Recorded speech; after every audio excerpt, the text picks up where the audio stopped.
बिस्मिल्लाहिर्रहमानिर्रहीम, अस्सलाम वालेकुम। मैं हूं शकील मलिक। पीपल्स पार्टी की हुकूमत से अलहदगी यानी कि पीडीएम इत्तेहाद टूटने जा रहा है, ये ख़बर बड़ी गर्दिश कर रही है। सोचा आपके साथ इसकी जो असल कहानी है वो शेयर की जाए कि पीपल्स पार्टी कब हुकूमत से अलग हो रही है और क्या आगे होने जा रहा है। ये बड़ी ब्रेकिंग न्यूज़ है। खबर कुछ इस तरह से है कि पीपल्स पार्टी के हवाले से ये बहुत खबरें गर्दिश कर रही हैं कि पीपल्स पार्टी जो है उसको मौजूदा हुकूमत बिलखसूस मुस्लिम लीग नून की जो वजारतें हैं, जिसमें वजारत ख़जाना सबसे सरे फहरिस्त है, बहुत सारे तहफ़्फ़ुज़ात हैं, बहुत सारे उनको एतराज़ात हैं।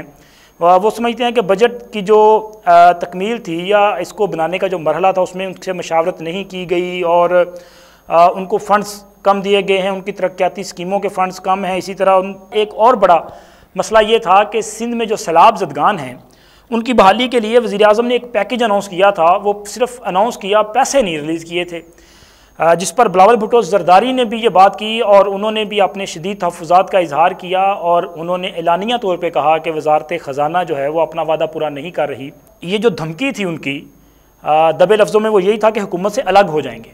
उसके बाद 25 अरब रुपया जो है वो सिंध के सैलाब मुतासरीन के लिए रिलीज़ कर दिया गया, यानी कि मसला हल हो गया, इख्तलाफात ख़त्म हो गए। उसके बाद फिर ये मामला चल रहे हैं कि सदर ज़रदारी साहब दुबई में कुछ मामलात को चला रहे हैं, यानी कि वहाँ पे कुछ मुलाकातें हो रही हैं और मुलाकातों में निगरान सेटअप के हवाले से बातचीत चल रही है। अगर निगरान सेटअप के हवाले से बातचीत चल रही है तो इसका मतलब है कि फिर ये हुकूमत जो है वो ख़त्म हो रही है, तभी तो निगरान सेटअप की बात हो रही है ना। तो इस पर भी जो इत्तेहादी हैं वो तशवीश में मुब्तला हुए कि ये का मामला है। तो जनाब इस पर आपको स्टोरी ये बताते चलें कि ज़रदारी साहब दुबई जो है वो इलाज के लिए जाते हैं, उनके आँख का जो है वो ऑपरेशन था। फिर उसके बाद मुलाकात वहाँ पे हुई, निगरान वज़ीर आला पंजाब मोहसिन नकवी साहब से उनकी मुलाकात हुई और बाकी कुछ लोगों से मुलाकातें उनकी हुई हैं। चूँकि ये इलेक्शन ईयर है, मौजूदा हुकूमत अपना आखिरी बजट पेश कर चुकी है जो कि मंजूरी के मराहल में जारी है और इस हुकूमत की जो आखिरी तारीख होगी, यानी कि इस असम्बली की, ये असम्बली से ही हुकूमत जो है वो वजूद में आती है। तो इस असम्बली की जो आइनी मुद्दत है वो 13 सितंबर को ख़त्म होने जा रही है। तो यानी कि अब चंद माह बाकी हैं। तो अब सब ने इस पर गौर करना शुरू कर दिया कि आइंदा इलेक्शन में क्या क्या स्ट्रेटजी होगी। तो एक तो ये मामला चल रहा है कि जी ये इस वक्त जो इनकी आपसी लड़ाई है ना, वो मेरा ख्याल है कि ये नूरा कुश्ती है, ये कोई हकीकी लड़ाई नहीं है।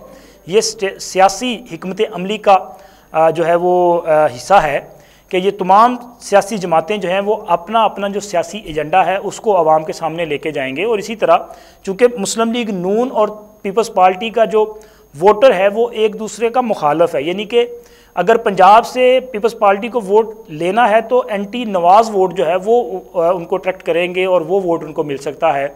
इसी तरह पीपल्स पार्टी का जो मुखालफ वोट है वो नून लीग या बाकी जमातें जो हैं वो लेंगी। तो यही सिलसिला है सारी जमातों का आपस में।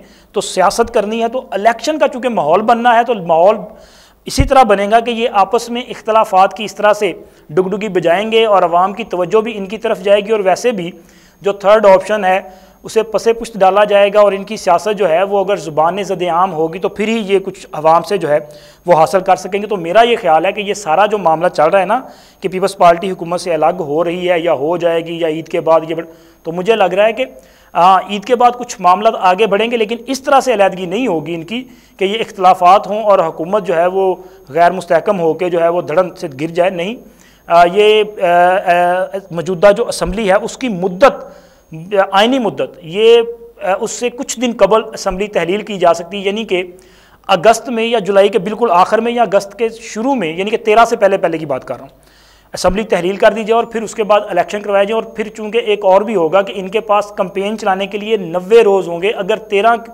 को अपनी मुद्दत मुकम्मल करने पर असम्बली तहलील होगी तो फिर 60 रोज़ में इंतखाबात करवाए जाएंगे। तो इसलिए मुझे लग रहा है कि ये 3 माह जो है वो आइनी जो इनको सहूलत होगी वो हासिल करने की कोशिश करेंगे। तो मिल मिला के ये सारा कुछ किया जा रहा है। फिल वक्त पीपल्स पार्टी या कोई भी जमात जो है हुकूमत से अलग नहीं हो रही, लेकिन हाँ जुलाई के आखिर में जाके कोई ऐसी सूरत बन सकती है कि जिसमें ये जो है इत्तफाक़ राय से निगरान सेटअप की तरफ चले जाएं और फिर उसके बाद जो है वो सारे अपनी अपनी सियासत करें। मुमकिन है कि वो मुस्लिम लीग नून वाले जो हैं, यानी कि शहबाज शरीफ जो आज वज़ीर आज़म है और उनके साथ कबीना में बिलावल भुट्टो ज़रदारी वज़ीर ख़ारजा हैं, तो ये दोनों एक दूसरे के ख़िलाफ़ तकरीरें करते हुए आपको नज़र आ सकते हैं। क्योंकि यही सियासत है और यही सियासत का असूल है कि जब सियासत इलेक्शन में की जाती है तो ऐसे ही है, इलेक्शन के बाद की सियासत ज़रा मुख्तलिफ हो जाती है। लेकिन अगर मामला किसी और तरफ गए तो मुमकिन है कहीं ना कहीं आपको ये कोई सीट एडजस्टमेंट करते हुए भी दिखाई दें। तो ये सूरत हाल जो मैंने सोचा आपके साथ शेयर कर दें। मिलते हैं अगले वीलॉग में एक मज़ीद इन्फॉर्मेशन के साथ। अल्लाह हाफिज़।